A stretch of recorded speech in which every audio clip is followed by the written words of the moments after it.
And now, Auden in London.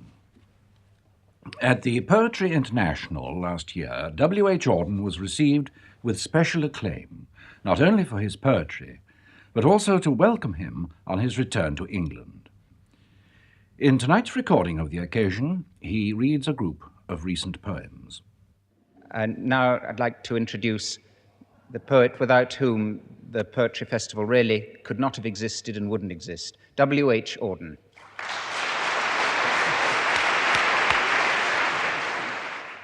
The first two poems I'm going to read are both written in an adaptation of a medieval Welsh metre called Quith. The first one is called Loneliness. Gate-crashing ghost, aggressive, invisible visitor, tactless gooseberry spoiling my tete-a-tete with myself, brute blackmailer behaving as if the house were your own, so viciously pursuing your victim from room to room, monotonously nagging, ungenerous jabberer, dirty devil, befouling fair fancies, making the mind a quagmire of disquiet, weakening my will to work, shadow without shape or sex, excluding consolation, blotting out nature's beauties, grey mist between me and God, pestilent problem that won't be put on the back burner, hard it is to endure you. Routine is the one technique I know of that enables your host to endure you now. While typing business letters, laying the table for one, gobbling a thoughtless luncheon, I briefly forget you're there, but am safe from your haunting only when soundly asleep. History counsels patience. Tyrants come like plagues, but none can rule the roost forever. Indeed, your totter is near, your day is numbered. Tomorrow, Chester, my charm will return. Then you'll be through. In no time, he'll throw you out neck and crop. We'll merry make your cadence with music, feasting, and fun. Next one is Nocturne. Do squamous and squiggling fish down in their father's houses notice nightfall? Perhaps not. But any grounded goer, and all to whom feathers grant the sky's unbounded freedom, alter their doings at dusk, each obsequious to its curiosity of kind. The commons mild their movements and mew all their senses, but there are oddballs.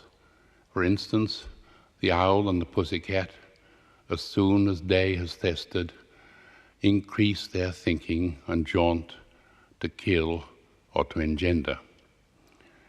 No couple of our kindred obey the same body clock. For most, the law is to shut their minds up before midnight, but someone in the small hours, for the money or love, is always awake and at work. Here, young radicals plotting to blow up a building. There, a frowning poet rifling his memory's printer's pie to form some placent sentence. And overhead, wanderers whirling hither and thither in bellies of overbig mosquitoes made of metal. Over oceans, land masses, and treetops, the moon now takes her dander through the darkness. The lenses a ruined world lying in its own rubbish, but still to the naked eye the icon of all mothers. For never shall second thoughts succumb our first-hand feelings, our only redeeming charm, our childish drive to wonder. Spaced about the firmament, planets and constellations still officiously declare the glory of God, though known to be uninfluential. Out there still the innocence that we somehow freaked out of, where can and ought are the same. So comely to our conscience, where nothing may happen twice, its timely repetitions, so variant from our ways, immodest scandalmongers, the way its fauna respect the privacy of others. How else should unmannerly minds in ignorance imagine the mansion of gentle joy it is our lot to look for, where else weak wills find comfort to dare the dangerous quest? Next poem is called The Aliens.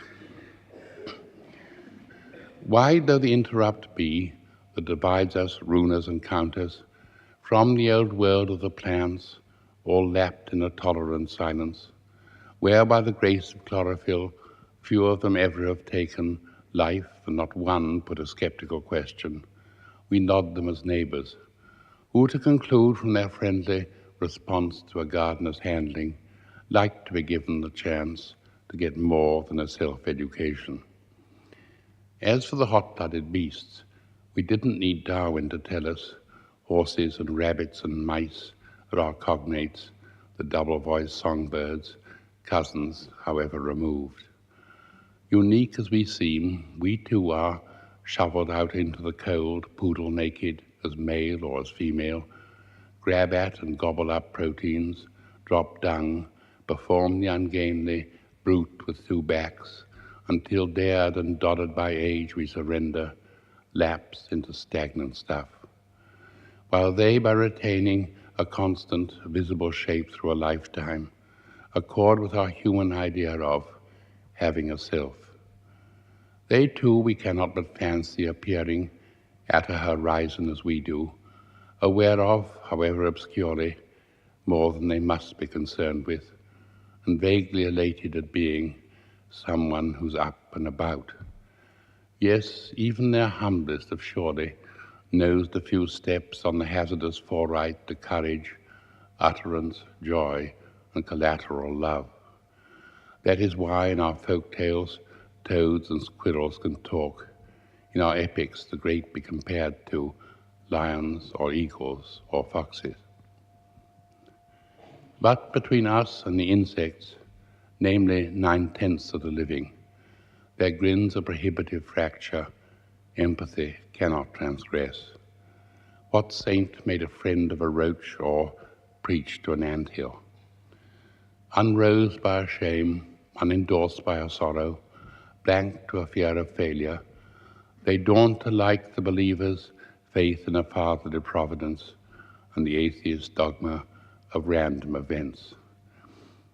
To begin as a crawling, insatiable eater, then to be buried and mortify, then to emerge from the cerecloth, winged and mateable, brilliantly colored, a sipper of juices, yet a compulsive hunter and hoarder, must do havoc to any unitive sense.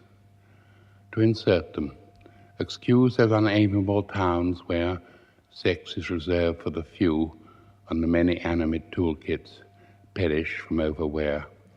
One is tempted to cook up a Gnostic myth of an earlier fall, preceding by eons the reptiles.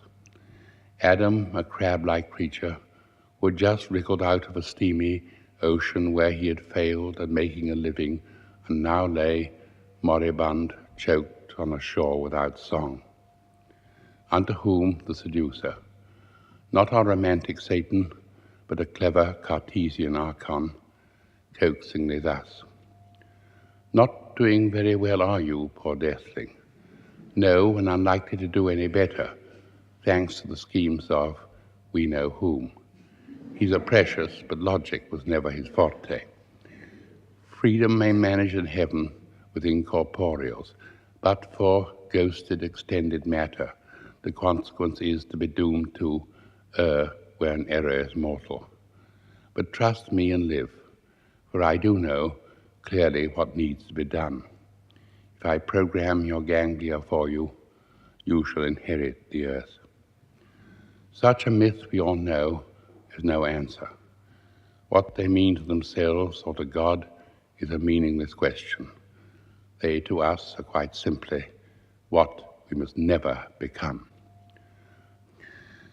Then the next is called Ode to the Diencephalon. Diencephalon is the technical anatomical term for the brainstem that lies underneath the cortex or cerebral hemispheres. How can you be so uncouth? After sharing the same skull for all these millennia, surely you should have discovered the cortical eye is a compulsive liar. He has never learned you, it seems, about fig leaves, or fire, or plowshares, or vines, or policemen, that bolting or cringing can seldom earth a citizen's problems. We are dared every day by guilty phobias, nightmares of missing the bus or being laughed at. But goose flesh, the palpitations, the squitters, won't flabbergast them. When you could really help us, you don't. If only, whenever the trumpet cries men to battle, you would flash to their muscles the urgent order, acute lumbago.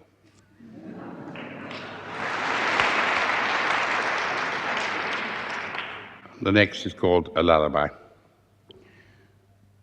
The din of work is subdued, another day has wested, and mantling darkness arrived. Peace, peace, devoid your portrait of its vexations and rest. Your daily round is done with. You've gotten the garbage out, answered some tiresome letters, and paid a bill by return, all frettolosamente. Now you have license to lie, naked, curled like a shrimplet, adjacent in bed, and enjoy its cozy microclimate. Sing, big baby, sing, Lullaby. The old Greeks got it all wrong. Narcissus is an oldie, tamed by time, unleashed at last from lust for other bodies, rational and reconciled. For many years you envied the hirsute, the He-Man type. No longer. Now you fondle your almost feminine flesh with mettled satisfaction, imagining that you are sinless and all-sufficient, snug in the den of yourself, Madonna and Bambino. Sing, big baby, sing, Lullaby. Let your last thinks all be thanks. Praise your parents who gave you a superego of strength that saves you so much bother. Digit friends and dear them all. Then pay fair attribution to your age, to having been born when you were. In boyhood, you were permitted to meet beautiful old contraptions soon to be banished from earth. Saddle tank locks, beam engines, and overshot water wheels. Yes, love, you have been lucky. Sing, big baby, sing, Lullaby. Now for oblivion, let the belly mind take over, down below the diaphragm, the domain of the mothers, they who guard the sacred gates, without whose wordless warnings, soon the verbalizing eye becomes a vicious despot, lewd, incapable of love, disdainful, status-hungry.